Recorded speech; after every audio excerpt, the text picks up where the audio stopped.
اهلا بيكم حبايب قلبي، عاملين ايه؟ اهلا بيكم في قناة التاروت واسراره. يلا بينا النهاردة كده نشوف حبيبنا الغايب عننا، المتباعد اللي زعلان، اللي فيه خصام بينا كده على طول. بيفكر فيك ازاي؟ يعني انت ايه في عقله؟ يعني بيقول عليك ايه لما بتيجي في دماغه اول ما يعني، او شايفك ازاي الفترة الحالية؟ يعني هو انت بالنسبة له في عقله ايه صورتك؟ ايه شكلك؟ آم، عايزين نمسك عقله كده. لما بيفكر فيك بيشوفك ازاي؟ تعالى يعني خلينا نطرح السؤال ده النهارده كده مع بعض. معانا 3 مجموعات، مجموعة أولى ومجموعة تانية ومجموعة تالتة. يلا بينا نشوف كل مجموعة. اختاروا المجموعات قدامكم اهي. كل مجموعة عايزين نشوف حبيبك لما بتيجي في دماغه بيفتكرك ازاي أو بيقول عنك ايه. يلا بينا كده نشوف يعني ايه، نشوف ايه يعني تفكيره.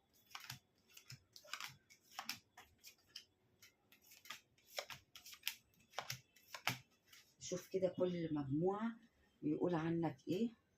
يلا بينا، بسم الله. المجموعة الأولى لما بتيجي في عقله بيقول إيه؟ آم، كان في مشاكل بينكم. هو بيحبك جدا جدا جدا جدا. بس كان في مشاكل كتيرة بينكم، وكان في صراعات بينكم. لما انت بتفتكر، ما هو بيفتكر المشاكل على طول. خلينا برضو صراحة يعني كده. بيحن لك، احنا مش هننكر ولا هو بيحن لك.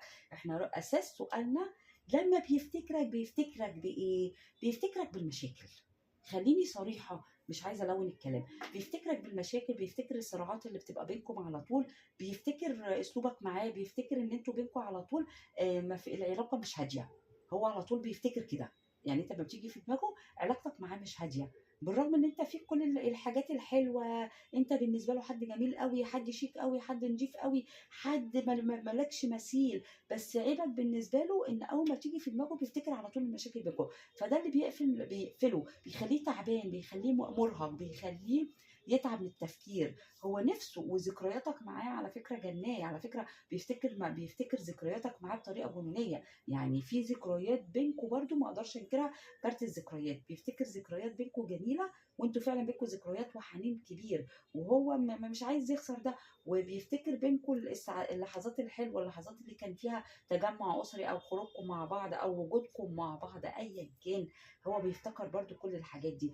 بس ما ننكرش ان هو اوريدي اول حاجه بيفتكرها الصراعات والمشاكل، بس بعد كده بيحن ويهدى وبيفتكر كل حاجه كانت جميله بينكم. يعني ذكرياتك معاه جناه شويه وكتير، على فكره كتير قوي. يعني ذكرياتك معاه كتير جدا، وده مخليه تعبان من الذكريات وكل ما يفتكر، لانه كمان ندمان عليك عشان عارف ان انت حد جميل جدا، حد ما ينفعش يخسره. لان انت بالنسبه له ملك، يعني انت بالنسبه له حاجه واو. يعني ما زعلان ان هو خسرها، زعلان ان هو بعيد عنها.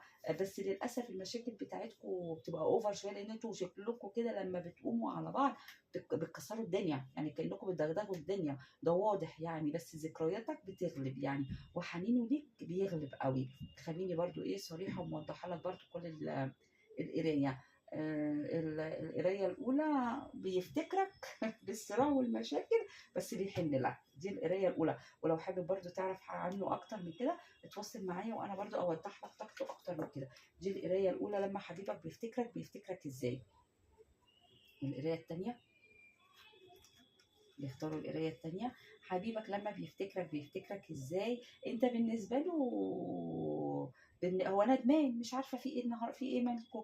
ندمان ان انتوا بعيده عن بعض، ونفسه يتواصل معاك، ونفسه يتكلم معاك، ونفسه يجيلك بسرعه. هو بيحبك قوي، وهو برضو حاسس ان هو بيعمل حاجه كده وانت ولا انت هنا. هو يعني هو بيشتغل على العلاقه، ونفسه يرجع، ونفسه يتكلم معاك ويتواصل معاك، وانت ولا انت هنا. هو حاسس بكده، يعني ان هو ممكن يعمل حاجه وانت ما تسمعلهوش. انت بالنسبه له حبيبه الابدي، حبيب النص التاني على فكره. انت النص التاني بتاعه، يعني اللي بتكملوا بعض انتوا الاثنين. النص التاني برج ميزان، يعني انتوا الاثنين ما بتقدروش تستغنوا عن بعض. هو حياته من غيرك وحياته بعيد عنك مقسومه. بصوا الكارت حزين ازاي. الفرحه مش كامله.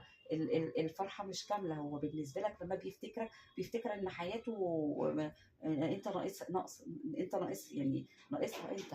هو زعلان جدا ان انت مش موجود معاه في الحياه، فده مزعله قوي ان انت بعيد عنه. فدوت مخليه حزين ومخليه زعلان قوي.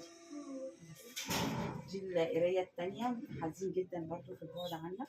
اما بيفتكر ان انت ازاي تبعد كده يعني. وكان نفسه يبقى في تواصل معاك اكتر من كده، وباذن الله على فكره في تواصل بينكم ان شاء الله في المجموعه الثانيه برضو. المجموعه الثالثه اول ما بيفتكرك هو وحيد، حاسس يعني هو ندمان كده، قافل على نفسه الباب، حاسس بوحده، انت مش موجود في الحياه معاه، متعلق في حبك قوي. نفسه برضو يجي لك بهديه حلوه، نفسه يتواصل معاك.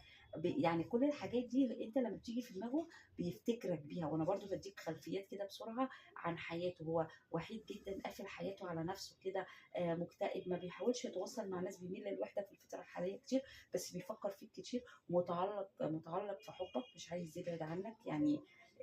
بالرغم ان هو ونفسه يرجع يتواصل معاك. يعني انت لما تيجي في تفكيره ان هو بيحبك وعايز يتواصل معاك، يعني إيه الحاجتين.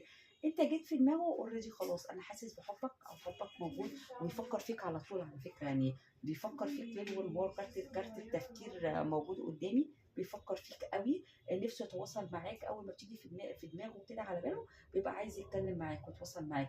حاسس بالوحده، حاسس ان الدنيا فاضيه من غيرك، مش ملهاش لازمه يعني. حاسس بالملل، كئيب في المرحله الحاليه، مش حلو يعني. فحاولوا تبقوا احسن من كده مع بعض، الدنيا كلها مش مستاهله. ربنا يا رب يفرح قلوبكم. ولو حبيتوا قرايه خاصه تواصلوا معايا، وانا برضه هوفر لك طاقته اكتر من كده. واشوفكم على خير وفي قرايات اخرى.